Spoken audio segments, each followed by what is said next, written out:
It's Kim Possible. Okay, so this is Color Perception by me. So you guys have probably heard of the dress. So right now I'm going to ask you, what do you see? White and gold. White and gold. Okay, Blue and yeah, black. So do I. I don't know if this picture's rigged, but I've seen it all She weekend. sees blue and black. I do. You do? Yeah. Right now? See, this is an example of color perception. Some people see things certain ways and some people don't. So I'll tell you a little bit more about that later. So my thesis is the aspect of color has made a psychological impact on the lives of human beings throughout time. I believe that I'm qualified to talk about this because I've done extensive research over this for my senior research project. So color impacts us, as you can see with the dress, on a daily basis, but sometimes we don't realize it because it's kind of just like a sixth sense, something we just don't take for granted sometimes. So, main idea. Number one, I'm going to tell you the demonstration of how we see color and then the history behind it. Next, I'm going to show you some color examples throughout the medical field. And lastly, I'm going to show you how color influences us today, as well as in the past. So first, I'll talk about the origin of color and how we actually see color. So as you can see, as this demonstration here, there's a little eyeball, and there's different layers in the eye, and you can see out through the retinas. And actually inside your eyes are photoreceptors, which convert your nerves and takes the wavelengths from the outside and converts it into color, which is what we see in our head. And inside of the photoreceptors are 110 to 120 million rods and 6 million cones. So as you can imagine, there are endless possibilities of colors that we can see every day. Okay, so the effectivity of photoreceptors also depend on the amount of light that's being received. So I thought that this was very interesting. Whenever the sun actually sets in the evening, or whenever it's dark in a room, it's harder to see colors like red, orange, and yellow. That's why whenever the sun sets in the evening or the sun rises in the morning, that's the phenomenon of sunsets, because our cones are starting to warm up a little bit and we can see sunsets with those bright warm colors. And then in the evening, whenever it's dark outside, our cones allow us to see darker colors like blues and purples and greens, but not able to see reds and yellows and oranges as much. So color has been demonstrated throughout history, especially in art. As you can see here in these two pictures, a lot of artists in the past like to utilize color. It was like a big deal if you had certain types of colors in your art forms. And actually, they like to paint like religion a lot. So here's a couple examples of like Christianity. And color can be used like for specific reasons. It kind of depends on your background, but like for Christianity for example, they'd like to use certain colors for certain things, and I think that's why we perceive colors a certain way. Like white is kind of represented as Jesus, black is represented as like sin, darkness. Mother Mary is always represented in a sort of blue. If the artists back then would have displayed them in different colors, we might have perceived colors a different way. For example, if Jesus was displayed in black, we might think that black was a little more pure color, whereas so white would be bad, so on and so forth. Okay, so origin of color in the medical field. So way back when, there's this guy, his name is Notker, I believe, and he decided to demonstrate like a urine sample test. I thought that this was really interesting.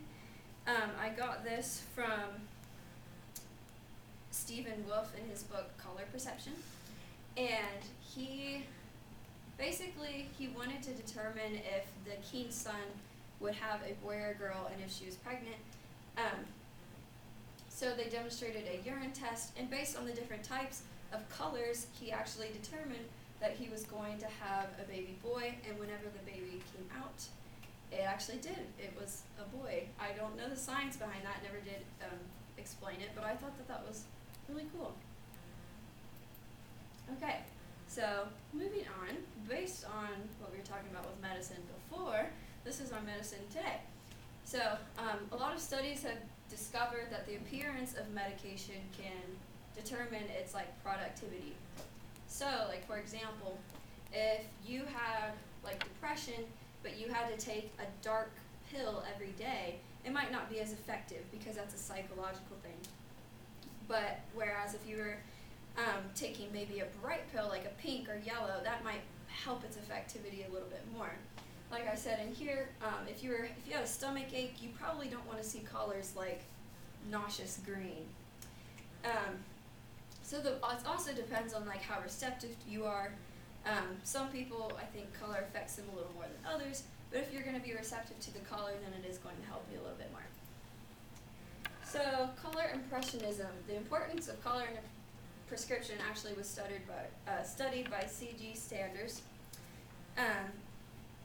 I found this in a book called Color Ordered by Rolf Kuhne.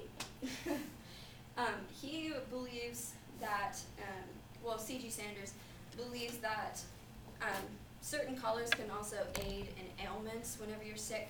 So whenever you have, it can also show us in the medical field if someone is like displaying certain sicknesses. So if you have like a red complexion, then you might have bad circulation. If you have yellow, then you might be experiencing lethargy, pessimism. And then also, people like to use certain colors to affect certain moods. So in the medical field in specific, people like to use blue because they believe it's calming and cleanliness. And they should also utilize color in certain areas. For example, you don't want to paint a surgery room red because that might be a little distracting. You want to keep it more calm, neutral, and it keeps the doctor safe, I guess. Okay, so next, another type of medical thing is color therapy. Now, color therapy, a lot of people don't believe in it, especially like doctors with PhDs. It's kind of just based on your own interpretation of it. I think it kind of works, but this is from Color Psychology and Color Therapy by Faber Buren.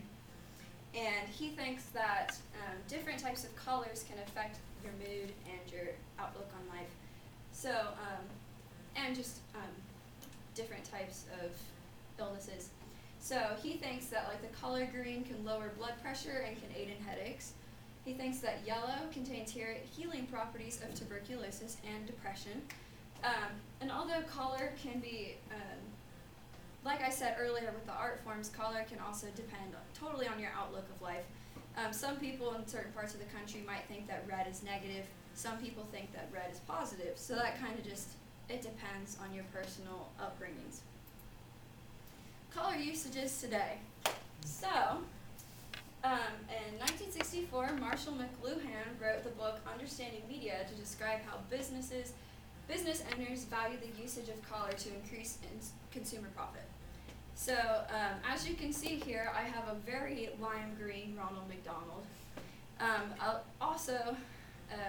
We go about our life kind of taking colors for granted, as I said earlier. I think if I walked into a McDonald's and everything was lime green, you probably wouldn't want to go back. Also with this blue cheeseburger over here. If you came in and everything was blue, it's a little unappetizing. So that's kind of his thought process with this is you want to utilize the right colors to trigger your customers to get them to come back. So that's kind of color perception, and it can influence our experiences, and you want to try to get the most bang for your buck when you're a business owner, I guess. Okay, so color in the workplace, as I was saying earlier, specific colors have been designed to affect a mood in the workplace. As you can see in this picture, it's very industrial. Everything is gray, black, and white. that kind of goes from a experiment at DuPont Energy, actually. They wanted to see what would happen if they used gray in the workplace versus brighter colors, and as they found out very quickly that, I'm gonna have to end this PowerPoint, that gray was a lot better because it avoided distractions. As you can see right here, during Hollywood and movie reveals, they always walk down a red carpet. I thought this was really cool. You may wonder why there's a red carpet. It's because red makes you want to walk faster. So whenever you walk down the red carpet, you're not just sitting there stalling. It gets people to walk down the carpet quicker. So this color effectivity test, real quick.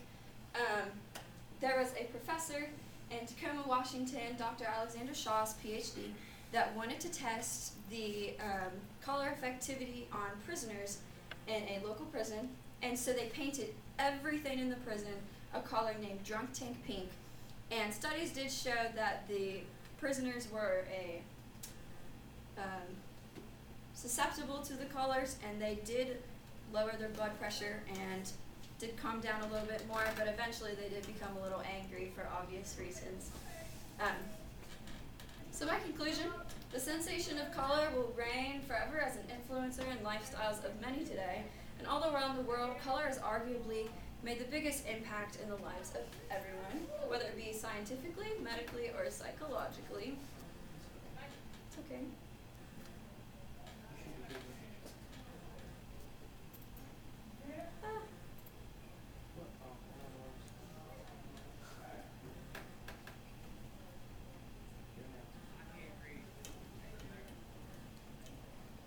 Okay, sensation of color will reign forever. I'm pretty sure I repeated that. So, yeah, it can be displayed everywhere you go. Sometimes you don't realize it, but it does have a big influence on our lives.